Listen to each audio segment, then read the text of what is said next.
Assalamu alaikum students, I am Gizan Fali. Today we are going to discuss about some important MCQs for different type of exams from the chapter aromatic hydrocarbons.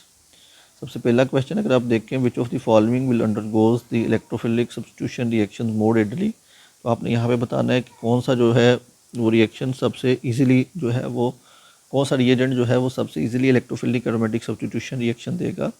तो बेटे हम पीछे orientation में जो है वो discuss करके आए हैं, उससे पीछे भी हमने डिस्कस किया था कि ऐसे बेंजीन के साथ अगर कोई इलेक्ट्रॉन डोनेटिंग ग्रुप लगा होता है तो वो बेंजीन की रिएक्टिविटी को इन्हेंस कर देता है, अगर कोई इलेक्ट्रॉन विड्रॉइंग ग्रुप लगा होता है तो बेंजीन की रिएक्टिविटी को कम कर देता है।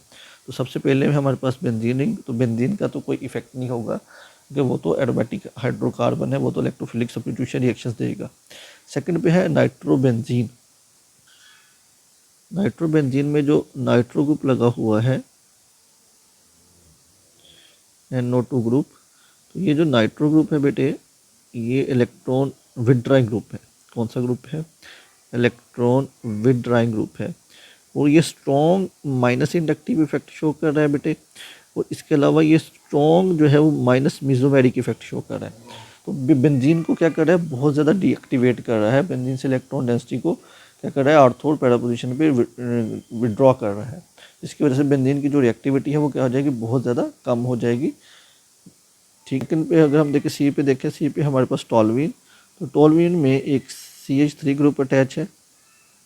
ठीक है, तो ये जो CH3 ग्रुप है ये CH3 group electron donating group है। तो इलेक्ट्रॉन डोनेटिंग ग्रुप होने की वजह से ये क्या करेगा? बेंजीन की रिएक्टिविटी को इन्हेंस कर देगा। कैसे इन्हेंस करेगा? By the plus hyper conjugation effect. कौन सा इफेक्ट शो कर रहा है? Plus hyper conjugation effect show कर रहा है। डी पे बात करें तो डी पे हमारे पास बेंजोइक एसिड है। बेंजोइक एसिड में COOH ग्रुप है। तो ये जो COOH ग्रुप, ये COOH ग्रुप यहाँ पे माइनस इंडक्टिव इफेक्ट शो कर रहा है, लेकिन ये माइनस इंडक्टिव इफेक्ट वीक है क्योंकि कार्बन की इलेक्ट्रॉन एक्टिविटी कम होती है। और सेकंड ये माइनस मीजोमेरिक इफेक्ट शो कर रहा है, लेकिन माइनस मीजोमेरिक इफेक्ट इसका स्ट्रॉन्ग होता है, इलेक्ट्रॉन विड्रॉ करता है बेंजीन से।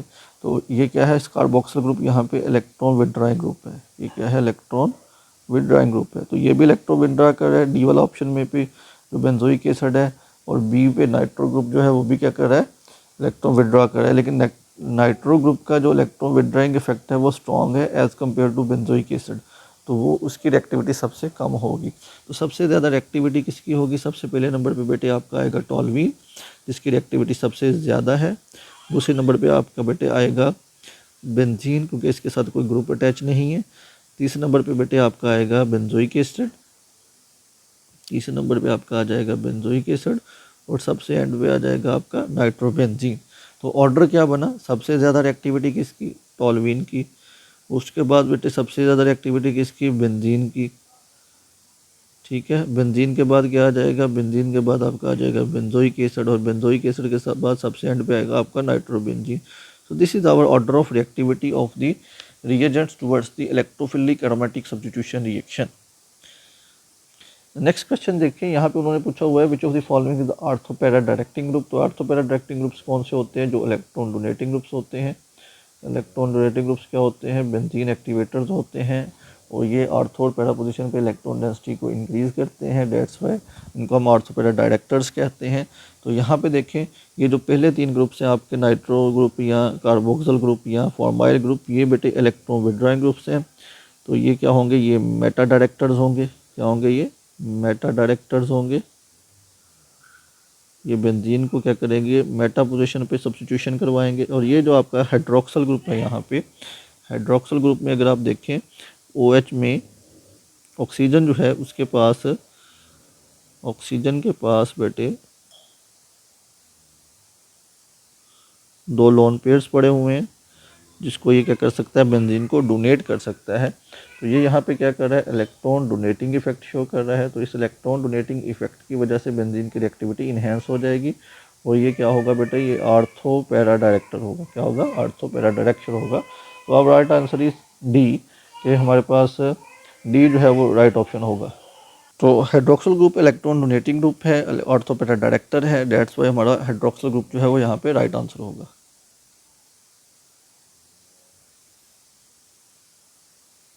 और इस वाले क्वेश्चन में हमारे पास सबसे ज़्यादा एक्टिविटी किसकी है बेटा, टॉल्यूइन की, तो सी हमारा राइट आंसर होगा। ठीक है,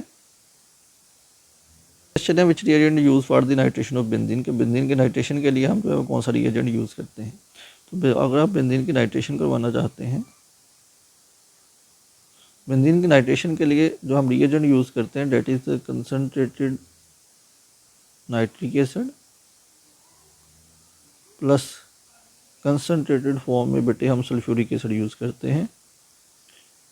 ठीक है, तो ये रिएजेंट्स क्या करते हैं, बेंजीन को में जो है वो नाइट्रो ग्रुप को इंट्रोड्यूस करवा देते हैं। ठीक है, तो ये क्या हमारे पास क्या बन गया, नाइट्रोबेंजीन बन गया। तो यहाँ पे हमने कौन सा रिएजेंट यूज़ किया है बेटे, हमने यहाँ पे यूज़ किया है concentrated nitric acid and concentrated sulphuric acid, तो यही हमारा राइट आंसर होगा। तो के बेंजीन के नाइट्रेशन के लिए हम नाइट्रेटिंग मिक्सचर यूज़ करते हैं, that is basically the concentrated nitric acid and concentrated sulphuric acid. Next question है, अगर हम बेंजीन की ओजोनोलाइसिस करवाएं, नेक्स्ट क्वेश्चन है final product of ozonolysis of benzene. तो ए ऑप्शन है ग्लाइऑक्सल, बी है ग्लाइकोल, सी है ऑक्सैलिक एसिड एंड डी पे है ऑल ऑफ दीज। तो सबसे पहले ग्लाइऑक्सल अगर हम देखें तो ग्लाइऑक्सल का स्ट्रक्चर क्या होता है, CHO सिंगल बॉन्ड CHO। ठीक है, ग्लाइकोल का स्ट्रक्चर क्या होता है, ये बेसिकली हमारे पास एक अल्कोहल होती है, सेलाइन ग्लाइकोल भी हम इसको कहते हैं। जब आप इथीन की क्या करवाते हैं, ऑक्सीडेशन करवाते हैं, तब बनती है, इसको हम कहते हैं इथिलीन ग्लाइकोल। और थर्ड है ऑक्सैलिक एसिड, ऑक्सैलिक एसिड में क्या होता है, COOH single bond COOH group.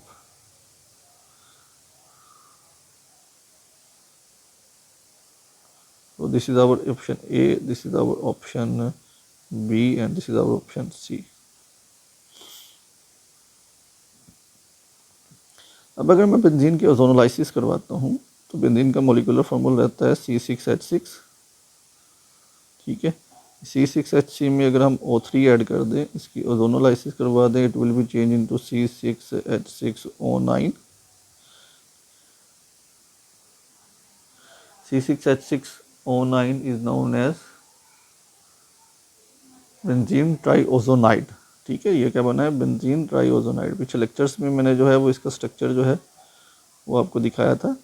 तो इसमें जब आप 3 वाटर मॉलिक्यूल ऐड करेंगे, ठीक है, और इसमें से 3H2 ऑटो मॉलिक्यूल जो है वो हाइड्रोजन पेरोक्साइड के मॉलिक्यूल एलिमिनेट होंगे, then there will be the formation of glyoxal takes place.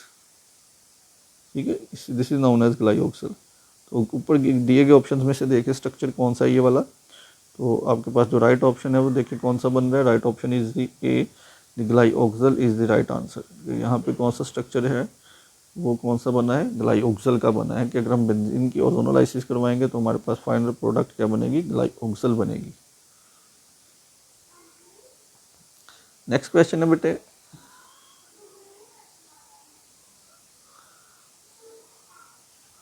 Next question है, अगर हम बेंजीन की क्या करवाएं, वैनेडियम पेंटाऑक्साइड की प्रेजेंस में क्या करवाएं, ऑक्सीडेशन करवाएं, तो हमारे पास क्या प्रोडक्ट बनेगी, HC double bond HC single bond carbon double bond oxygen, single bond carbon double bond oxygen and single bond oxygen. This is known as maleic anhydride. ये कौन सा स्ट्रक्चर बना है, मैलिक एनहाइड्राइड का स्ट्रक्चर बना है।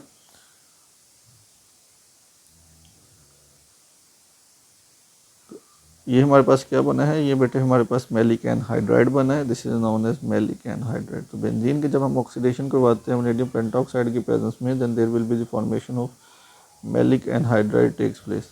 तो ये जो मैलिक एनहाइड्राइड बना है इसके फर्दर इसकी हाइड्रेशन करवाएंगे तो आपके पास क्या बनेगा, मैलिक एसिड बनेगा। तो यहाँ पे राइट आंसर क्या बनेगा, बी।